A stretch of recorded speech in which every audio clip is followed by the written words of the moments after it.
আসসালামু আলাইকুম, কেমন আছেন সবাই? আজকে আমরা আসছি আবার ফরিদপুর জেলা শহরের হেলিপোর্ট বাজারে তরুণ কৃষি ভান্ডারে।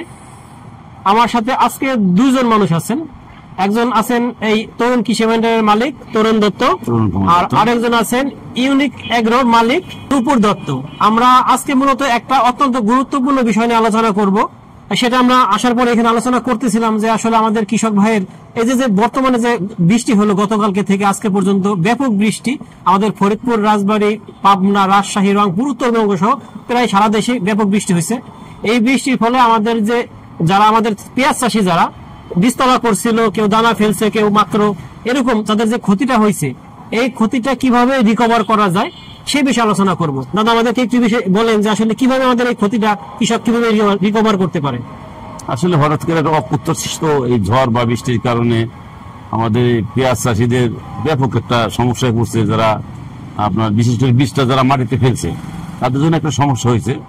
তারপরে যাদের মনে করেন জমিগুলো উঁচু আছে, যেখানে তো জলটা আটকাবে না, এই জমিগুলো তো খুব একটা সমস্যা হবে বলে আমার মনে হয় না। যেখানে নিচু জায়গা, জলটা আটকা থাকবে বা মাটিগুলো বেশি টাইম ভিজা থাকবে, সেখানে সমস্যা হওয়ার সম্ভাবনা থাকে। তা আমি বলবো যাদের জল আটকে গেছে, যদি সম্ভব হয় নিষ্কাশন করার ব্যবস্থা, পানিটার সাথে দ্রুত সরাই ফেলান যায় সেই ব্যবস্থা নিতে হবে। এবং তার পরবর্তীতে ছত্রাকনাশক ব্যবহার করতে হবে। বিভিন্ন ধরনের ছত্রাকনাশক আছে, বিশেষ করে আপনার এই কার্বেন্ডাজিম গ্রুপের যে ওষুধটা আছে, এটা খুব কার্যকরী আপনার এই বৃষ্টিতে গাছে সুস্থ রাখার জন্য। এই জন্য মোটামুটি প্রাথমিক অবস্থায় সবাই যেন আপনার ওই বৃষ্টির পরপরই ছত্রাকনাশকটা দিয়ে রাখে, কার্বেন্ডাজিম গরুর ছত্রাকনাশক। তারপর আরো অনেক আধুনিক ছত্রাকনাশক বেরিয়েছে, বিশেষ করে কার্বেন্ডাজিমটা বেশ ভালো একটা কার্যকারী ওষুধ এই বৃষ্টির সময়ের জন্য। বিশেষ করে মাটিতে গোড়ায় স্প্রে করে রাখবে। আর যাদের ওই পানি জমে গেছে এমন অবস্থা হলে যেন দ্রুত পানির নিষ্কাশনের ব্যবস্থা করতে হবে, তাইলে হয়তো তারা কিছুটা ভালো থাকে, মানে স্যালারি সুস্থ রাখতে পারবে। কিন্তু ওই ছত্রাকনাশকটা যেন বৃষ্টির পরপরই দিয়ে রাখে, এই ক্ষেত্রে যেন কেউ ভুল না করে, এটা আমি পরামর্শ দিব। আর কি মাত্রাটা কিরকম কি? মাত্রাটা ওদের আপনার প্রতি লিটারে 2 গ্রাম পরিমাণ দেওয়া লাগবে। প্রতি প্যাকেটের গায়ে লেখা থাকে বা যে ব্যবসায়ীর কাছ থেকে কিনবে তার কাছে পরামর্শ নিবে। হ্যাঁ, এবং এই ছত্রাকনাশক অবশ্যই দিতে হবে, এই ক্ষেত্রে যেন কেউ কোন রকম ভুল না করে, এটা দিতেই হবে। আচ্ছা, আমাকে একটা বিষয় বলেন যে দেখা যায় যে কারোর চারা এই সাইজ ছোট ছোট হয়ে গেছে, বৃষ্টির ফলে অনেক বড় বড়, এই বড় বৃষ্টির ফলে দেখা গেল যে মাথা ভেঙে যেতে পারে, সেক্ষেত্রে কি করতে পারে কৃষক? একই ওই ছত্রাকনাশক ব্যবহার করবে। সেক্ষেত্রে কি মাথা নতুন আবার কি গজাবে ভিতর থেকে? আপনার হ্যাঁ গজাবে, যদি একেবারে গোড়ার থেকে না ভাঙে তাহলে সমস্যা হয় না, ওটা আবার নতুন করে গজাবে, সে সমস্যা হয় না। আর গোড়ার থেকে ভাঙলে হয়তো সেই ক্ষেত্রে কিছু সমস্যা হতে পারে। আবার দেখা যায় যে মাটি যখন বৃষ্টি পড়ে মাটিটা শক্ত হয়ে যাবে, সেক্ষেত্রে কি করতে পারে? ওই সময় আপনার মাটি ফাইটে যাওয়ার ভয় থাকলে আর কি একটু বড় ধরনের মাটি শুয়ে গেলে বড় ধরনের সমস্যা হয় না, হালকা আপনার ওই স্প্রে করে পানি দিয়ে রাখবে যাতে মাটিটা নরম থাকে, একটু হালকা নরম থাকে, একেবারে শক্ত হয়ে ফাইটে না যায়, এরকম অবস্থা রাখতে পারলে হবে। আর আপনার ছত্রাকনাশক যেটা বলবো আমি, ছত্রাকনাশকটা যেন অবশ্যই বৃষ্টির পরপরই, বৃষ্টি থামার পরপরই ব্যবহার করে। প্রয়োজনে ওই সময় আপনার ছত্রাকনাশকের সাথে আপনার বর্তমানে বিভিন্ন ওষুধ বেড়েছে যেগুলো এই বৃষ্টি হইলেও ওষুধটা ধুয়ে যায় না। যেমন আপনার স্পানি কোম্পানির চার্জ নামে একটা ওষুধ আছে, যেটা আপনার ওই ওষুধের সাথে মিশিয়ে দিলে ওইটা ধুয়ে যাবে না।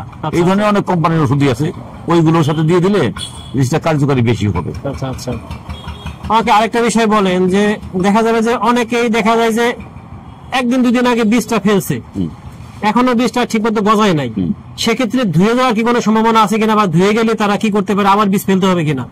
এমনি যদি আপনার ওখানে পানি না জমে, পানি সরে যায় সাথে, বৃষ্টিটা যদি এখন থামে যায় আজ বা আগামীকালের ভিতরে রোদ উঠে যায়, তাহলে কোনো সমস্যা হবে না, বীজ গজায় উঠবে। কিছু হয়তো সামান্য ক্ষতি হতে পারে, কিন্তু বড় ধরনের ক্ষতি হওয়ার সম্ভাবনা নাই।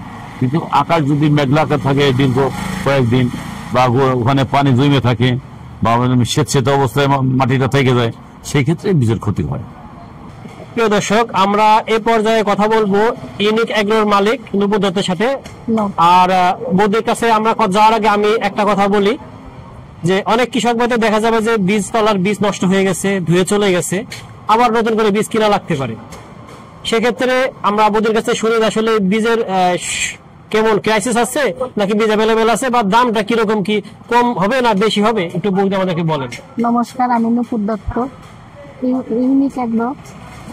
আমাদের এখানে অনেক বীজ আছে, কিন্তু কৃষকদের কোনো সমস্যা নাই, ন্যায্য মূল্যেই দেওয়া যাবে, কিন্তু কোনো প্রতারিত হবে না। আমি চেষ্টা করব তারা যারা ক্ষতি হয়েছে তাদেরকে পাশে থাকার জন্য। ধন্যবাদ বৌদিকে। আমরা এই বিষয়ে তাদের কাছে একটু শুনি যে বীজের স্বল্পতা নাকি অ্যাভেলেবেল আছে, বা দামের বিষয়টা, বা কৃষকদের কোন ধরনের সহযোগিতা এখান থেকে পেতে পারে।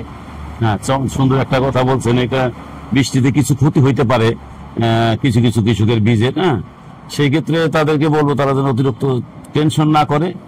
দেশে বীজ যথেষ্ট বীজ আছে, ভালো বীজই আছে, এবং আমরা এটা মাথায় রাখছি যে বৃষ্টির কারণে হয়তো কিছুর ক্ষতি হবে, সেই ক্ষেত্রে যাতে তাদেরকে আমরা মানে সঠিক দামে বীজটা দিতে পারি, সেই চিন্তাটা আমাদের মাথায় আছে। যদি কারো বীজের সমস্যা হয়েছে তাহলে আমাদের সাথে যোগাযোগ করলে আমরা যতদূর সম্ভব দাম সহনীয় পর্যায়ে রেখে বীজ সরবরাহ করবো। এইটা আপনার কৃষকদের আমি বলবো কোনো টেনশনের কোনো কারণ নাই, বীজ আছে যথেষ্ট।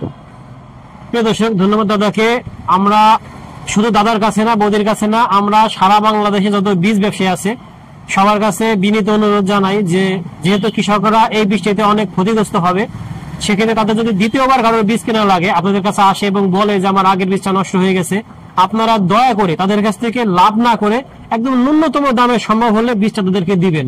কারণ কৃষকরা এমনিতেই সার নিয়ে যে সংকটে আছে, ওষুধ নিয়ে সংকটে আছে, ডিজেলের দাম নিয়ে সংকটে আছে। আসলে কৃষক কিন্তু সংকটেই। পেঁয়াজের দাম সারা বছর কম ছিল, সারা বছর লস দিছে, হয়তো সম্প্রতি এসে একটু বাড়ছে তাদের, কিন্তু এখন কিন্তু কৃষকের হাতে পেঁয়াজ নাই। পেঁয়াজ কিন্তু এখন যারা স্টক করছে তাদের হাতে, তার মানে কৃষকের কিন্তু আলটিমেটলি তেমন কোনো এবছর পেঁয়াজের লাভ হয় নাই।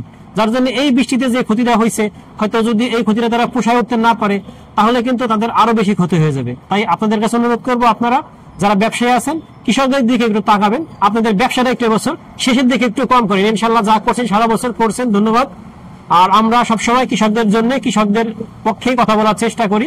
দাদারা আমাদেরকে অত্যন্ত গুরুত্বপূর্ণ পরামর্শ দিয়ে দেখেন কৃষকদের জন্য। ইনশাল্লাহ আবার নতুন নতুন আইডিয়া নিয়ে আপনাদের সামনে হাজির হব। ধন্যবাদ সবাইকে, আল্লাহ হাফিজ।